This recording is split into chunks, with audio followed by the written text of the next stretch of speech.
Namo Phat, good morning. Thank you for joining me for a daily practice check-in. Listen, listen, listen.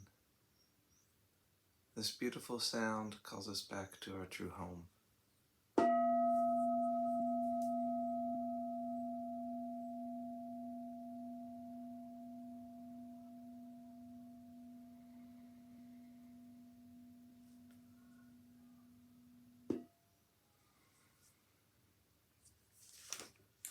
The third mindfulness training. Aware of the suffering caused by sexual misconduct, I vow to cultivate responsibility and learn ways to protect the safety and integrity of individuals, couples, families, and society. I'm determined not to engage in sexual relations without love and a long-term commitment. To preserve the happiness of myself and others, I am determined to respect my commitments and the commitments of others. I will do everything in my power to protect children from sexual abuse and to prevent couples and families from being broken by sexual misconduct.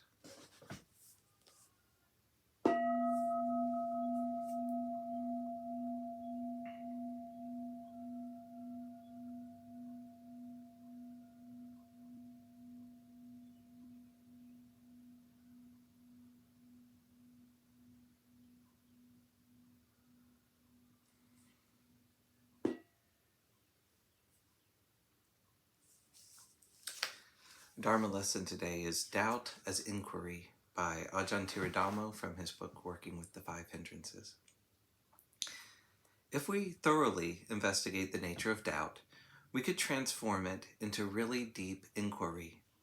Rather than being caught in the doubt, is the Buddha enlightened, you could turn it around and ask, who's asking the question?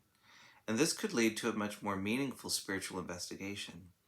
You ask the question, then, rather than answering it, you follow the mind deeper into the silence, the inner silence.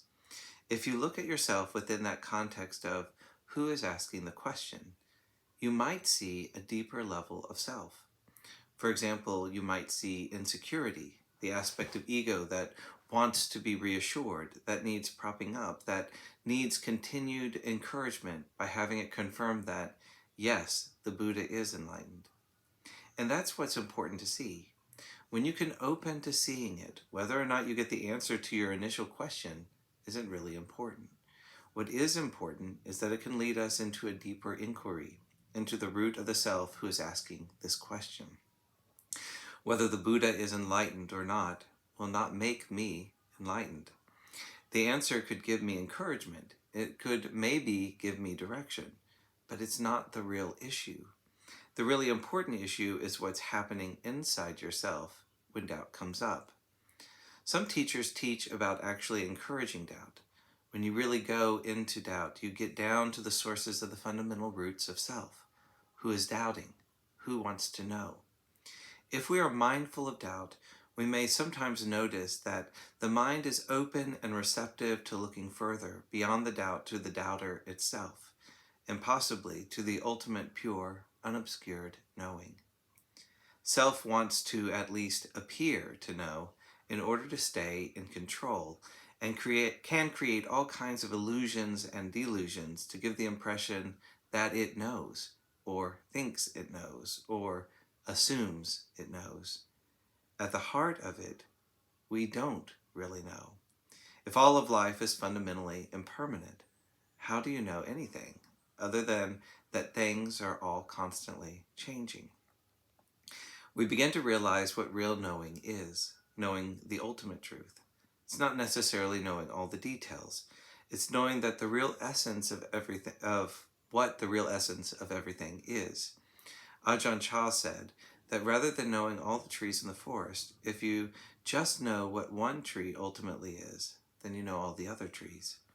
You know this one tree is impermanent, unsatisfactory, and non-self. If you know that, you know all trees are ultimately the same. That's all you have to know.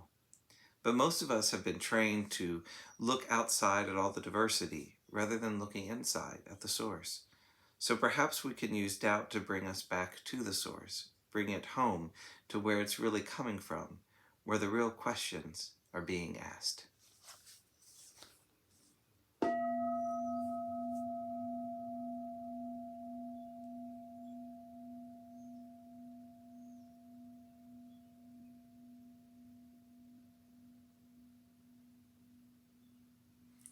May all beings be well.